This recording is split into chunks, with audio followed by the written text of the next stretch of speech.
कल हमने इस 5वें चैप्टर का बड़ा ही इम्पोर्टेंट प्रश्न किया था, जलवासी पुष्पारण में और वाणिज्य पशुधन पालन में अंतर। आज हम बातें करेंगे कि कृषि क्या है, उसकी विभिन्न प्रणालियाँ क्या हैं, और उनमें से एक जो मुख्य है आदिकालीन निर्वाह कृषि, उसके बारे में भी बातें करेंगे। कृषि कहते किसे हैं? कृषि मिट्टी को जोतने, गोड़ने, उसमें विभिन्न प्रकार की फसलें व फल फूल उगाने तथा पशुपालन से जुड़ी हुई कला और विज्ञान जो है उसको कृषि कहा जाता है। 2 नंबर में प्रश्न पूछा जाता है, कृषि से क्या अभिप्राय है। यह सबसे पुरानी आर्थिक क्रियाओं में से एक है और सबसे महत्वपूर्ण व्यवसायों में मानी जाती है। कृषि प्रणालियाँ क्या है? विश्व में विभिन्न भागों में पाए जाने वाली विभिन्न भौतिक परिस्थितियाँ, सामाजिक एवं आर्थिक परिस्थितियाँ, या जो तकनीकी विकास है या सांस्कृतिक पर्यावरण है, वो उसमें भिन्नताएं पाई जाती हैं विश्व में, और इन्हीं भिन्नताओं के परिणाम स्वरूप विश्व में अलग अलग जगहों पर अलग अलग प्रकार की कृषि प्रणाली हमें देखने को मिलती है। जैसे जीवन निर्वाह या जीवोपार्जी एक कृषि प्रणाली है। ये इसको जीवोपार्जी भी कहा जाता है। इसमें क्योंकि जो संपूर्ण उत्पादन होता है कृषि का, उसका उपभोग उस कृषि क्षेत्र में रहने वाली जनसंख्या द्वारा किया जाता है। अधिशेष जो बचता है, अगर उसके बाद कुछ अधिशेष बचता है तो उसको स्थानीय बाजार में अन्य जो अपनी ज़रूरतें हैं, भोजन, वस्त्र, आवास जैसी जो ज़रूरतें हैं, बेसिक कम्युनिटीज़ हैं, उनको पूरा करने के लिए उस अधिशेष को बेच दिया जाता है स्थानीय बाजारों में। इसका एक रूप है आदिकालीन निर्वाह कृषि। बड़ा इंपॉर्टेंट प्रश्न है। कृषि के ये जो कृषि है वो सबसे पहले और आदिम जो स्वरूप है, उसका जन्म जब हुआ था, उसे आदिकालीन निर्वाह कृषि कहा जाता है। कृषि का सबसे पहला और आदिम स्वरूप जो हमें देखने को मिलता है वो है आदिकालीन निर्वाह कृषि, अथवा इसको स्थानांतरित कृषि भी कहा जाता है।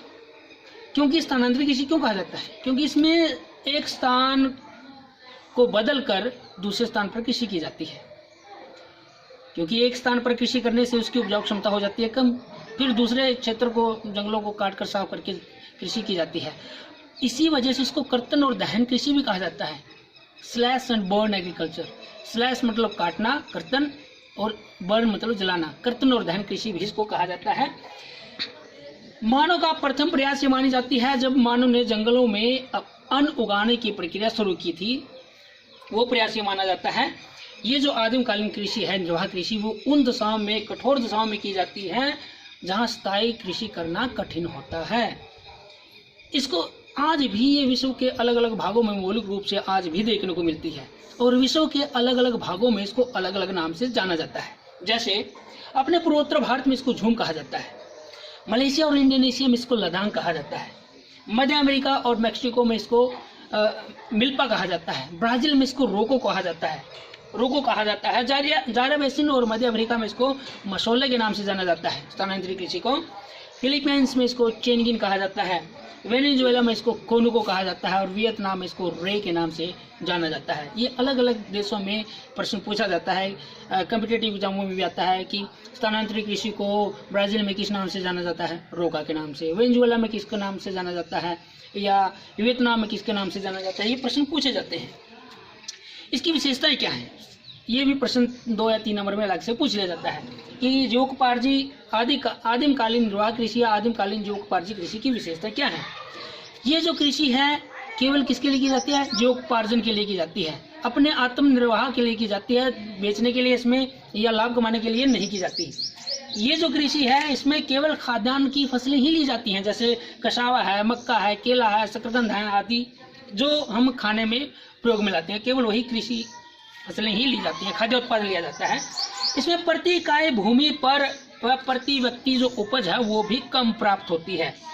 कम वहन क्षमता के कारण कम जनसंख्या वाले क्षेत्रों में ये की जाती है, क्योंकि स्थानांतरित कृषि की कैरिंग कैपेसिटी बहुत कम होती है, ज़्यादा लोगों का भरण पोषण ये नहीं कर सकती, और इसी वजह से ये कम जनसंख्या वाले क्षेत्रों में ही की जाती है। फसलों के हेर फेर के स्थान पर इस कृषि में क्या किया जाता है? स्थान का हेर फेर किया जाता है, और इसी वजह से इसको स्थानांतरित कृषि कहा जाता है, क्योंकि एक ही जगह पर कृषि करने से उसकी उपजाऊ क्षमता लगातार कम होती जाती है। बोए गए खेत जो होते हैं इसमें वो काफ़ी छोटे होते हैं, और जो कृषि है वो साधारण औजारों के द्वारा ही की जाती है। इसमें तकनीकी औजार हैं, जो अच्छे खासे औजार हैं, वो उनका उपयोग इसमें नहीं किया जाता। हल व मशीनों का प्रयोग इसमें नहीं होता, केवल साधारण औजार है, लकड़ी है, उसी से खुदाई की जाती है, उसी वही औजार काम लाए जाते हैं। भविष्य इस कृषि का अच्छा नहीं है, ये भी प्रश्न 3 नंबर में कई बार पूछा जाता है कि स्थानांतरित कृषि का भविष्य अच्छा क्यों नहीं है, क्या कारण है इसमें, कारण बताइए। पहला, ये जो कृषि है इसमें खाद्यान्न है वो कम प्राप्त होता है। इसकी विशेषताओं में भी हमने पढ़ा कि प्रति हेक्टेयर और प्रति व्यक्ति उपज जो है वो कम प्राप्त होती है, और ज़्यादा जनसंख्या का ये भरण पोषण नहीं कर सकती। इस कृषि की वहन क्षमता कम होती है, ये भी वजह है कि इससे लोग पीछे हट रहे हैं। दूसरा, ये अपरदन, इस कृषि से अपरदन होता है, पर्यावरण का विनाश होता है। और तीसरा, जिन जंगलों में की जाती है वो जंगल आजकल खत्म होते जा रहे हैं, क्योंकि बार बार कटाई करने से जंगलों का स्वभाव हो रहा है, उनकी संख्या कम हो रही है। तीसरा, इसमें उत्पादन कम है, कैरिंग कैपेसिटी इसकी बहुत कम है, ज़्यादा जनसंख्या का भरण पोषण ये नहीं कर सकती।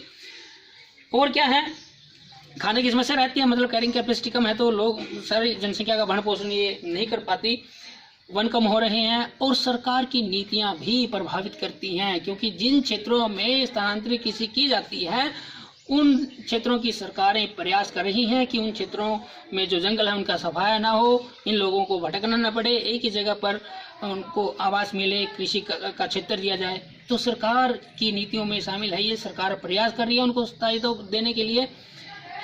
आज हम करेंगे इतना ही, 3-4 प्रश्न हो गए, बाकी करेंगे कल। Thank you.